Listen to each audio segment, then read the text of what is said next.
Assalamualaikum warahmatullahi wabarakatuh. Kembali lagi bersama saya Muhammad Aditya Pratama. Kali ini kita akan membahas materi tentang sistem operasi, yaitu penjadwalan round robin atau round robin scheduling.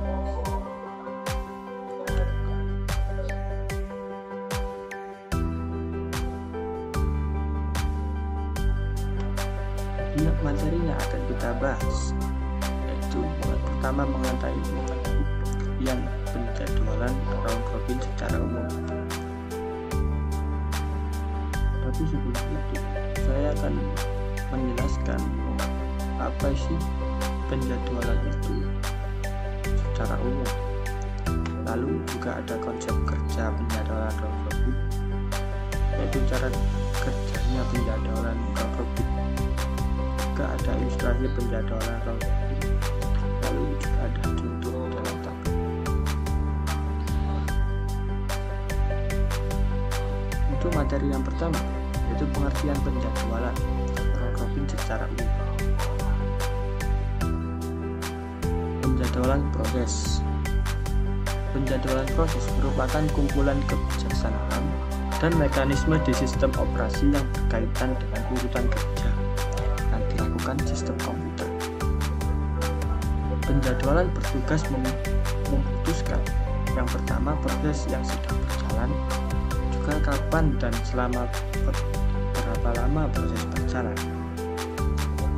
Lalu CPU scheduling merupakan dasar dari sistem operasi multiprogramming. Hal ini dilakukan dengan men-switch CPU di antara proses-proses sehingga sistem operasi dapat membuat komputer lebih produktif. Sasaran utama penjadwalan yang pertama yaitu adil, fairness, yakni mendapat jatah waktu pemroses yang sama, tidak boleh ada yang mengalami starvation.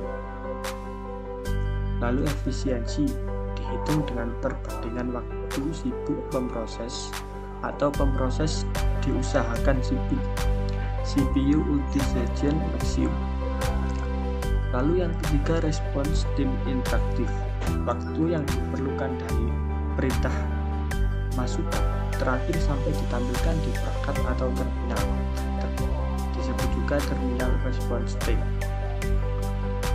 Lalu waiting time, waktu nyata, waktu yang diperlukan dari perintah masukan terakhir sampai dieksekusi oleh pemroses CPU, juga dengan event response time. Lalu ada turn on time, waktu yang dihabiskan dari submit sampai completion finish. Lalu yang terakhir throughput, jumlah kerja atau proses yang dapat diselesaikan dalam satuan waktu. Nah, kita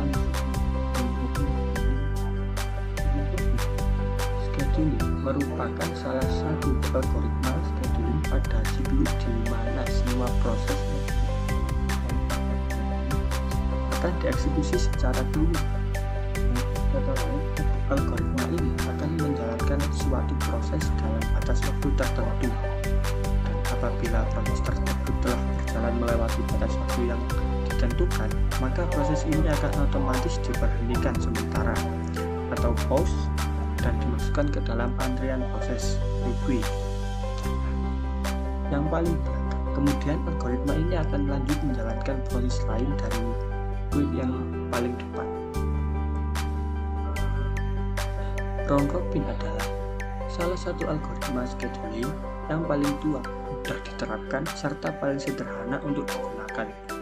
Hal tersebutlah yang menyebabkan RF round robin scheduling algorithm banyak digunakan untuk menjalankan berbagai proses secara multitasking.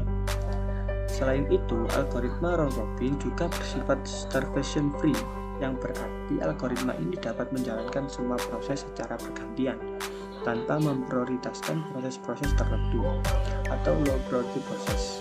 Tidak diblokir dan high priority proses tidak akan terus tereksekut. Selain itu, Selain untuk menjalankan suatu proses, round robin scheduling juga dapat digunakan untuk menangani masalah lain pada sistem operasi, seperti scheduling terhadap paket data pada jaringan komputer dan sebagainya.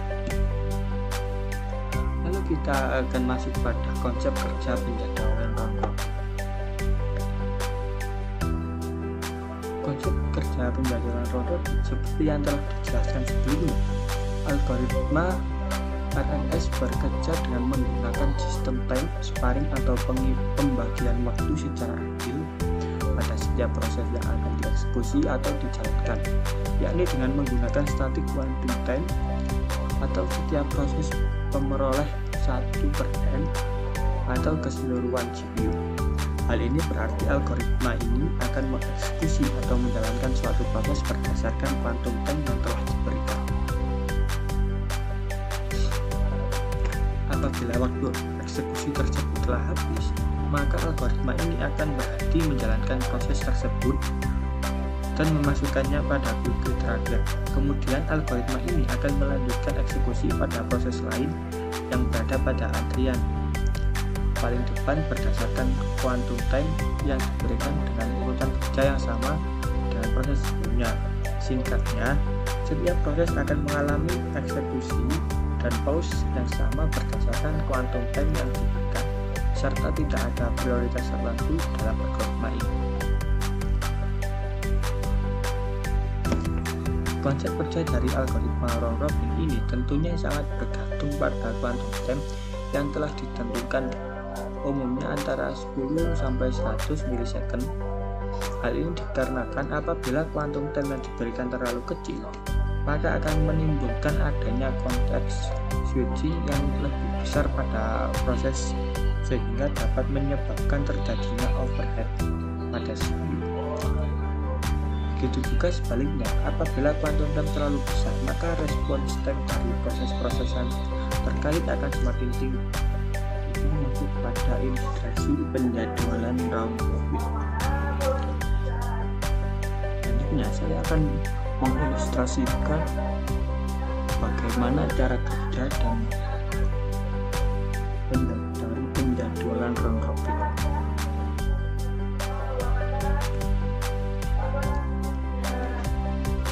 Pada gambar berikut, ini adalah ilustrasi bagaimana round robin berjalan. Di sini ada CPU running yang dimana terdapat proses 1, proses 2, proses 3, 4 sampai proses ke-8.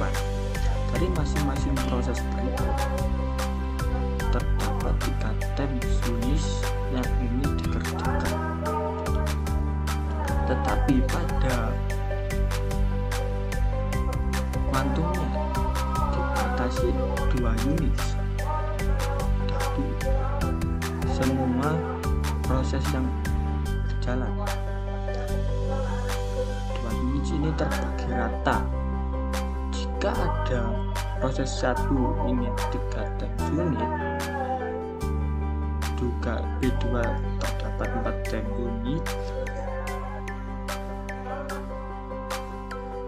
maka sisa dari 2 unit kan sudah melebihi dari 2 unit berikut.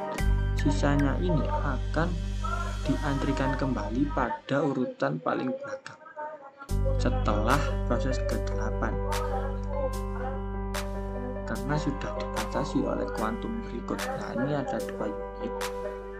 Batas dari kuantum yang dijalankan proses adalah 2 unit, sedangkan yang diinginkan oleh proses ke-8 proses ini kan juga berbeda-beda. Sisa, jika ada proses yang ingin menjalankan prosesnya lebih dari 2 unit, maka sisanya akan diurutkan kembali, diajarkan kembali pada proses setelah proses ke-8. Tuh. Di sini misalkan proses pertama ingin menjalankan 3 unit, sedangkan kuantumnya ada 2 unit, maka sisa dari proses 1 ini kan ada tersisa 1 unit. 1 unit proses 1 ini akan diantrikan kembali setelah proses ke-8. Lalu untuk proses yang kedua, dia ingin menjalankan 4 unit, maka sisa dari 4 unit ini, yaitu 2 unit, maka akan diantrikan setelah sisa dari proses pertama. Untuk proses ketiga kan sudah 2 unit, jadi tidak masalah, tidak diantrikan kembali karena sudah memenuhi dari kuantum batas itu. Untuk yang proses keempat, sisa 1 unit ini akan diantrikan setelah sisa dari proses kedua. Juga proses kelima, sisa dari proses kelima ini akan diantrikan setelah sisa dari proses keempat. Untuk yang proses keenam, kan di sini sudah ada yang diinginkan untuk dijalankan adalah 5 unit. Sisa dari 5 unit ini juga akan diantrikan setelah sisa dari proses kelima. Untuk proses ketujuh ini sisanya juga akan diantrikan setelah proses keenam. Gitu. Jadi round robin ini sudah ada batas kuantumnya. Untuk sisa-sisanya akan diurutkan kembali karena tidak bisa multi proses, tidak bisa dijalankan secara bersamaan, tapi harus secara berurutan. Lalu di sini saya mempunyai contoh dengan yang mana di sini ada proses ID juga boost time. Semisal di GenCat-nya begini, terdapat quantum time yang hanya berisikan 4, kuantumnya itu adalah 4. Lalu sini prosesnya pada proses 1 sistemnya adalah 24, lalu proses 2 sistemnya adalah 3, proses 3 sistemnya juga 3. Jika disamakan pada ilustrasi sebelumnya, diilustrasikan pada GenCat berikut, maka P1 di sini yang jumlahnya 24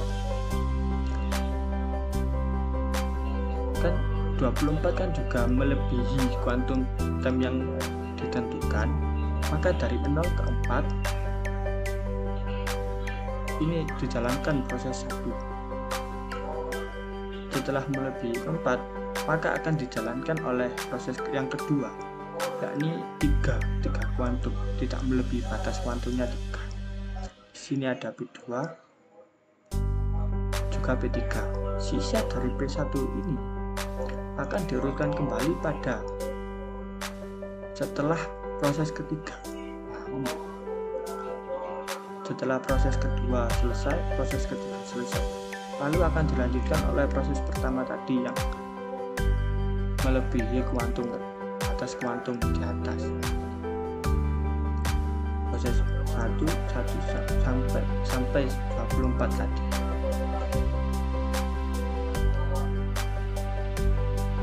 Begitulah, terima kasih. Sekian dari saya. Apabila ada kesalahan,